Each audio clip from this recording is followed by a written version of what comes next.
هاي ازيكم كلكم عاملين ايه؟ يا رب تكونوا بألف خير. اهلا بيكم في قناة بيت مارو. يا ريت تعملوا لايك الفيديو ده، عايزين نوصله لاكبر عدد من اللايكات، ودوسوا سبسكرايب في القناة لو مش مشتركين علشان نكبر عيلتنا عيلة بيت مارو. شرفوني على صفحتي وجروبي على الفيس والانستجرام وتويتر، بحط لينكاتهم دايما تحت الفيديو في صندوق الوصف او الديسكريبشن. واوعوا تنسوا تفعلوا زر الجرس لكل الاشعارات علشان يوصل لكم كل فيديو جديد انا بنزله. انا بنزل كل يوم فيديو مختلف، علشان يوصل لكم اشعار بده لازم تكونوا فعالين زر الجرس لكل الاشعارات. ويلا بينا نبتدي وصفة النهاردة. شايفين المج ده؟ هنعمل فيه وصفة كيك في الميكروويف صيامي. تمام. اول حاجة احنا لازم يكون معانا دقيق قمح فاخر للحلويات. يعني ايه صيامي؟ يعني ما فيهاش بيض، ما فيهاش لبن، ما فيهاش اي مشتقات من الالبان او البيض. تمام. وانا عامله على قناه كيكه مايكروويف وسينابون مايكروويف، بس اللي هما الفطار العادي اللي فيهم بيض ولبن. اول حاجه جبت معايا هنا مج، حطيت فيه معلقتين دقيق مليانين. لازم يكونوا الدقيق المعلقتين مليانين مش ممسوحين. ونص معلقه نسكويك. طبعا النسكويك الاطفال بيحبوه جدا، فلو كمان الكيكه دي طفل هياكلها هتعجبه جدا. نص معلقه كبيره. تمام. وصفة سهلة بجد، ومش هتاخد منكم وقت خالص، يعني مش هتقفوا في المطبخ خالص. لو عندك مايكروويف هي يدوبك دقيقة ونص بالظبط والوصفة دي هتكون جاهزة معانا.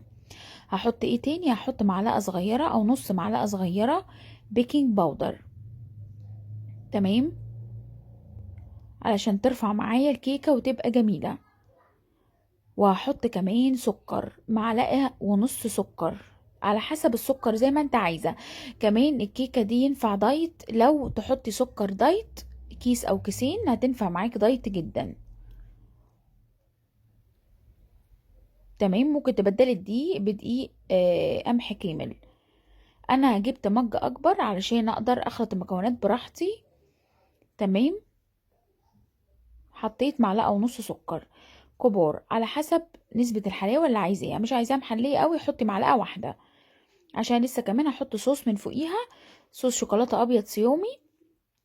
تمام. فانتي على حسب درجه الحلاوه اللي حباها. هحط دلوقتي معلقتين زيت كبار، يبقى معلقتين دي كبار، معلقتين زيت كبار، نص معلقه نسكويك، نص معلقه صغيره من البيكنج باودر، والسكر معلقه ونص. تمام كده. هقلب بقى الكلام ده كله في بعضه. كده الكيكه خلصت معايا.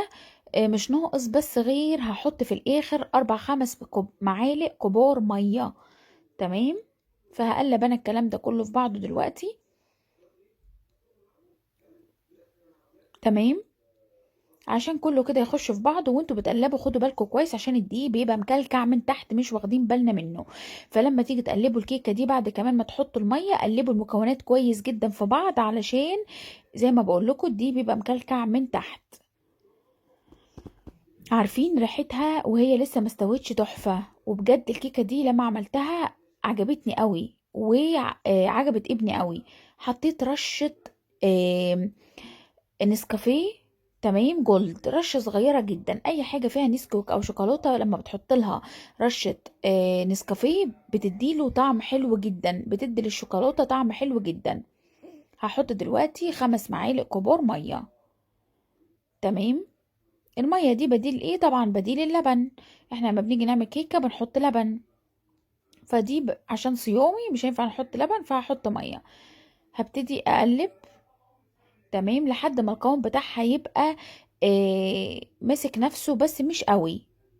تمام. انا هوريكم القوام بتاعها في الاخر هيبقى عامل ازاي. تمام. طبعا هي لسه دلوقتي تخينه فهزود شويه ميه تاني.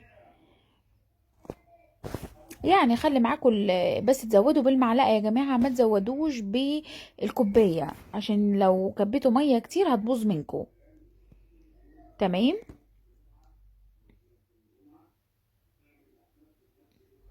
افضل اقلب اقلب. وده الشكل النهائي قبل ما تخش الميكروويف. هجيب بس منديل وامسح الاطراف دي انضفها كويس. تمام. وبعد كده هدخلها الميكرويف. هدخلها الميكرويف على قد ايه؟ اولا نظبط درجة الحرارة تبقى على 900 اعلى حاجة في الميكرويف، ونحط الاول على دقيقة ونطلعها نشوفها. لو لقيناها لسه ما طبتش نزود 30 ثانية، مش هتاخد اكتر من كده خالص. تمام. ده الميكرويف بتاعي. وعلى فكرة انا عاملة فيديو على القناة تنظيف الميكرويف ومعلومات عن الميكرويف، كل المعلومات عن الميكرويف. تمام. بصوا حطيتها كده وهقفل وهعمل على دقيقة. بصوا درجة الحرارة هتبقى اعلى درجة. انا ظبطها على 900 وشغلته على دقيقة.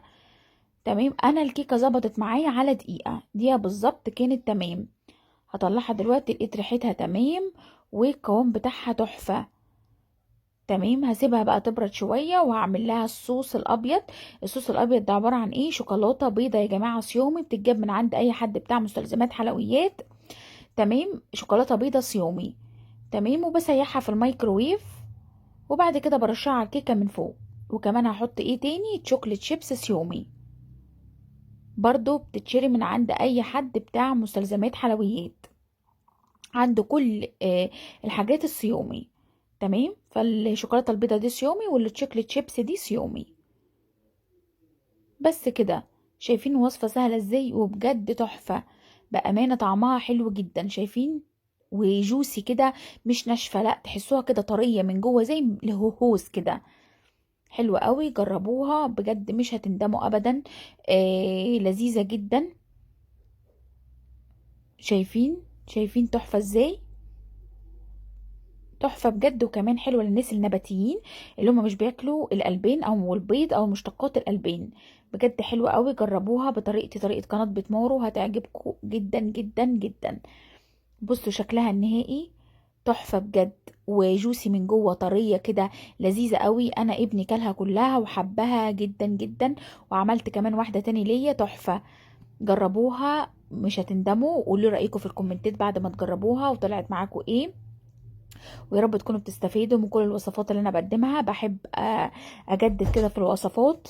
تمام. واجيب لكم حاجات صيامي، حاجات للنباتيين. تمام. معلومات كتيرة في فيديوهات كتيرة عندي على القناة، عندي اكتر من 325 فيديو، فبجد عندي ذخيرة. يا ريت تاخدوا لفة كده في القناة. وشكرا جدا لمتابعتكم، شكرا لكم كومنتاتكم، واشوفكم الفيديو الجاي. مع الف سلامة.